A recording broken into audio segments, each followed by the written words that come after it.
தமிழகத்தில் ஏப்ரல் 23 பேரவைத் தேர்தல். மே 4 வாக்கு எண்ணிக்கை.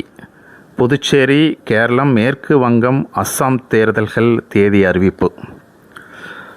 தமிழகம், கேரளம் உட்பட 4 மாநிலங்கள் புதுச்சேரி யூனியன் பிரதேசத்துக்கான சட்டப்பேரவைத் தேர்தல் தேதியை இந்திய தேர்தல் ஆணையம் ஞாயிற்றுக்கிழமை அறிவித்தது. அதன்படி தமிழகத்தில் ஏப்ரல் 23 ஒரே கட்டமாக தேர்தல் நடைபெறுகிறது. புதுச்சேரி யூனியன் பிரதேசம், கேரளம், அஸ்ஸாம் மாநிலங்களுக்கும் ஏப்ரல் 9 ஒரே கட்டமாக தேர்தல் நடைபெறுகிறது. மேற்கு வங்கத்தில் 2 கட்டங்களாக ஏப்ரல் 23 மற்றும் ஏப்ரல் 29 ஆகிய தேதிகளில் வாக்குப்பதிவு நடைபெறுகிறது. பேரவை தேர்தல்களில் பதிவாகும் வாக்குகளின் எண்ணிக்கை மே 4 நடைபெற உள்ளது. இதற்கான அறிவிப்பை இந்திய தலைமை தேர்தல் ஆணையர் ஞானேஷ்குமார் டில்லியில் ஞாயிற்றுக்கிழமை நடைபெற்ற செய்தியாளர்கள் சந்திப்பில் வெளியிட்டார். அப்போது தேர்தல் ஆணையர்கள் சுக்பீர் சிங் சாந்து, விவேக் ஜோஷி உள்ளிட்டோர் உடனிருந்தனர். சட்டப்பேரவை தேர்தல் தேதி அறிவிக்கப்பட்டதைத் தொடர்ந்து தேர்தல் நடைபெறும் மாநிலங்கள் மற்றும் யூனியன் பிரதேசங்களில் தேர்தல் நடத்தை விதிகள் உடனடியாக அமலுக்கு வருவதாக தலைமை தேர்தல் ஆணையர் தெரிவித்தார். இதையடுத்து ரொக்கமாக ரூபாய் 50,000க்கு மேல் கொண்டு சென்றால் உரிய ஆவணங்கள் கட்டாயம் என்பது உள்ளிட்ட விதிகள் அமல்படுத்தப்பட்டுள்ளன.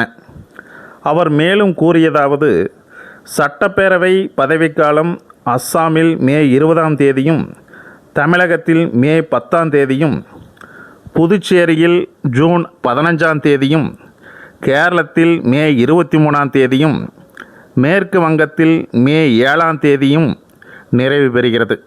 இதையடுத்து தமிழகத்தில் 234, கேரளத்தில் 140, புதுச்சேரியில் 30, அஸ்ஸாமில் 126, மேற்கு வங்கத்தில் 294 என மொத்தம் உள்ள 824 தொகுதிகளுக்கும் தேர்தல் நடைபெற உள்ளது. அஸ்ஸாம், கேரளம், புதுச்சேரிக்கான தேர்தல் அறிவிக்கை மார்ச் 16 வெளியிடப்படும். அன்றைய தினம் வேட்புமனு தாக்கல் தொடங்கும். தேர்தல் ஏப்ரல் 9 நடைபெறும். தமிழகத்தில் தேர்தலுக்கான அறிவிக்கை மார்ச் 30 வெளியிடப்படும். வேட்புமனு தாக்கலும் கடைசி தேதி ஏப்ரல் 6 ஆகும். வேட்பு மனுக்கள் பரிசீலனை ஏப்ரல் 7 ஆகும். பரிசீலனை ஏப்ரல் 7 நடைபெறும். வேட்பு மனுவை திரும்ப பெறுவதற்கான கடைசி தேதி ஏப்ரல் 9 ஆகும். ஏப்ரல் 23 வாக்குப்பதிவு நடைபெறும். மேற்கு வங்கத்தில் 2 கட்டங்களாக தேர்தல் நடைபெறும். முதல் கட்ட தேர்தலுக்கான அறிவிக்கை மார்ச் 30 2ஆம் கட்ட தேர்தலுக்கான அறிவிக்கை ஏப்ரல் 2 வெளியிடப்படும். ஏப்ரல் 23, 29 தேதிகளில் வாக்குப்பதிவு நடைபெறும்.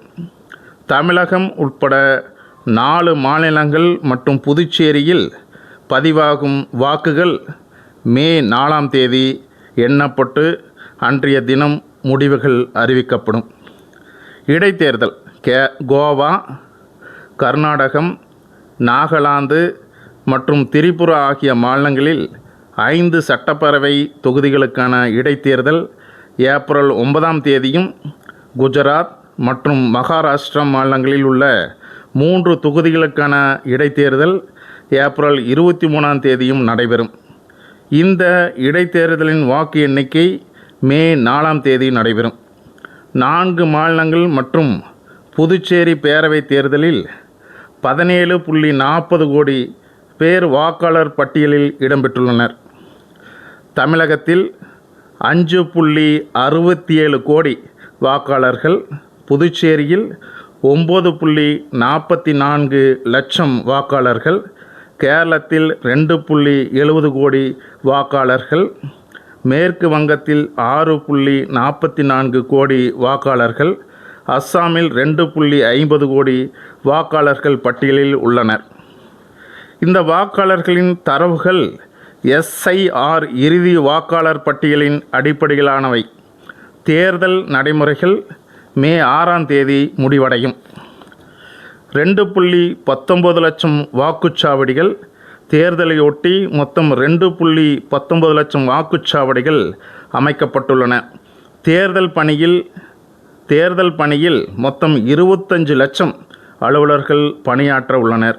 தமிழகத்தில் 75,032 வாக்குப்பதிவு மையங்களும், புதுச்சேரியில் 1099 மையங்களும், கேரளத்தில் 30,471 மையங்களும் அமைக்கப்பட உள்ளன. இந்த தேர்தல் பணியில் மொத்தம் 25 லட்சம் பணியாளர்கள் ஈடுபடுத்தப்பட உள்ளனர்.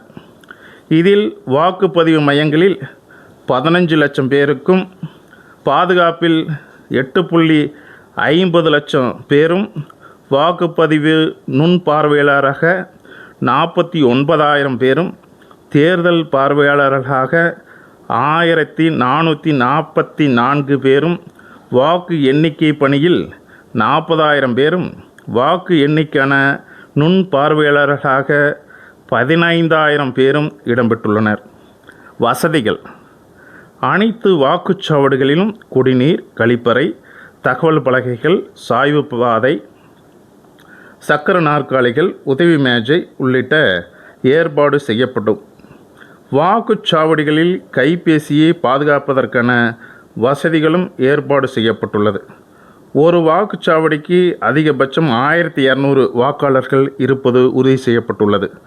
தேர்தலை நியாயமாகவும், சுதந்திரமாகவும், அமைதியான முறைகளிலும், பாரபட்சமற்ற வகையிலும் நடத்த தேர்தல் அலுவலர்களும், காவல்துறை, அரசு துறையின் உயர் அதிகாரிகளுக்கும் தகுந்த உத்தரவுகளை தேர்தல் ஆணையம் வழங்கியுள்ளது என்றார் தலைமை தேர்தல் ஆணையர் ஞானேஷ்குமார்.